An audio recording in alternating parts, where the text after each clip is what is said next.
அம்மாவுடைய ஜனாசாவை தூக்குற டைம்ல, உங்க வாப்பாவுடைய மையத்தை தூக்குற டைம்ல இப்பையிலிருந்தே பாடமாக்கு நிறைய கேட்கணும். அவங்களை கொண்டு போய் கபரில் அடக்கிட்டு வந்த பிறகு அவங்க தனிமை ரசூலுல்லாஹ் சொல்றாங்க, அடக்கிட்டு போக்கல கடைசியா போறவருடைய காலடி சப்தத்தை அல்லாஹ் கேட்க வைப்பான். நம் ஜனாசா எல்லாரும் என்ன விட்டுட்டு போறாங்க.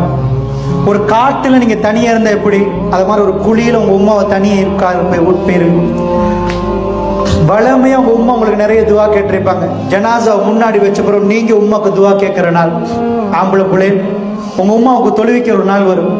எனக்கு நிறைய நான் இந்த சபையில அடிச்சு சொல்லுவேன், ஒரு ஆளுக்கு கூட இங்க துவா தெரியுமான்னு ஒரு கொஸ்டின் மார்க்ல நான் கேட்பேன். எனக்கு எவ்வளவு ஆச்சரியமா இருக்கு தெரியுமா, ஒரு வாப்பா எவ்வளவு கஷ்டப்பட்டிருப்பாரு உங்களை வளர்க்கறதுக்கு. நீங்க நினைக்காது உங்க வாப்பா உங்களோட இறக்கம் இல்லைன்னு. நைட்டுக்கு வந்து உம்மாவோட ரகசியமா கேட்பாரு, மகள் என்ன சாப்பிட்டா, மகன் என்ன சாப்பிட்டாங்க, அவங்களுக்கு என்ன வேணும். உம்மாவோட இறக்கம். உம்மாவுடைய ஜனாசா முன்னாடி வச்சுட்டு மகன் கேட்கிறாரு. அண்மையில் ஒரு ஜனாசா போன நேரம் பாப்பா லோயர், மகன் நல்லா அவர் ஒரு லோயர் ஆயிட்டார். ஆனா ஜனாசா தொழுவிக்க தெரியாது, என்ன ஓதணும்னு தெரியாது. ஜனாசால உம்மாவுக்கு வாப்பாவுக்கு ஒரு ஓதுற துவா வரும். அல்லாஹ் அக்பர் தக்பீரை கட்டினா முதல்ல சூரத்துல் ஃபாத்திஹா, ரெண்டாவது அருமை ரசூலுல்லாஹ் மீது ஒரு ஸலவாத், மூணாவது ஒரு துவா இருக்குது, அல்லாஹும்ம அக்ஃபிர் லஹு வர்ஹம்ஹு. கற்பனை பண்ணி பாருங்க உங்க உம்மாக்கு நீங்க கேட்கறது எப்படி இருக்கும். அல்லாஹும்ம அக்ஃபிர் லஹு வர்ஹம்ஹு வஆஃபிஹி வஅஃபு அன்ஹு வஅக்ரிம் நுஸுலஹு வவஸி முத்கலஹு. எத்தனை பேர் உம்மாவுக்கு எத்தனை பேருக்கு கேட்க தெரியும்? முன்னாடி உம்மாவை வச்சுட்டு இவ்வளவு நாள் உம்மா உங்களுக்கு நிறைய துவா கேட்டிருப்பாங்க. இதுக்கு மேல இன்னைக்கு அவங்களுக்கு கேட்க இயலாது. நீங்க கேட்கறது தான் உங்களுக்கு பின்னாடி உள்ள மக்கள் கேட்கறதா அங்க சேர போகுது. என்ன கேட்கறது தெரியுமா? அல்லாட்ட ஜனாசா தொழு, அல்லாஹும்ம அக்ஃபிர் லஹு, யா அல்லாஹ் அவங்க பாவத்தை மன்னிச்சு, வர்ஹம்ஹு வர்ஹம்ஹு உன்னுடைய இரக்கத்தை உங்க மேல காட்டியா அல்லாஹ், உன் அருளை காட்டு. வர்ஹம்ஹு வஆஃபிஹி வஅஃபு அன்ஹு அவங்க பிழைகளை எல்லாம் மன்னிச்சிரியா அல்லாஹ். வஅக்ரிம் நுஸுலஹு அவர்கள் நுழைகிற இடத்தை சங்கையாக்கி விடியா அல்லாஹ்.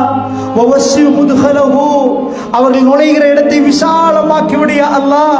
வக்ஸில்ஹு பில் மாஇ எங்க உம்மா யா அல்லாஹ், எங்க வாப்பா அவரை தண்ணீரால் கழுவியா அல்லாஹ். வக்ஸில்ஹு பில் மாஇ வஸ்ஸல்ஜி வல் பரதி. உம்மா முன்னாடி வச்சு நீங்க கேட்கிற துவா, யா அல்லாஹ் தண்ணீராலையும் குளிராலையும் பனிக்கட்டியாலையும் கழுவு. அர்த்தம் என்ன? ஒரு பிள்ளைக்கு மேல அழுக்கப்பட்டு இருந்தா கழுவினா துப்புரவாயிருவாங்க. நாங்க இன்னைக்கு என்ன கேட்கறது தெரியுமா? யா அல்லாஹ் எங்க வாப்பா வளமையா கேட்பாரு, யா அல்லாஹ் துவா கேட்பாரு. இன்னைக்கு அவர் கேட்க முடியல. அந்த துவாவை நாங்க என்ன கேட்கிறோம்? கழுவுன்னா என்ன? கழுவி விட தண்ணியால கழுவுன்னு அர்த்தம் என்ன?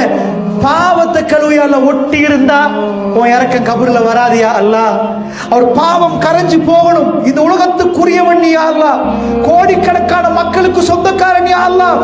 ஒவ்வொரு விதையில என்ன வரணும் என்று தீர்மானிக்கிறவன் யா அல்லாஹ். இல்ல கோடிக்கணக்கான எறும்புகளை படைச்சிட்டு அந்த எறும்புகளுக்கு உணர்வு கொடுத்தவன் யா அல்லாஹ்.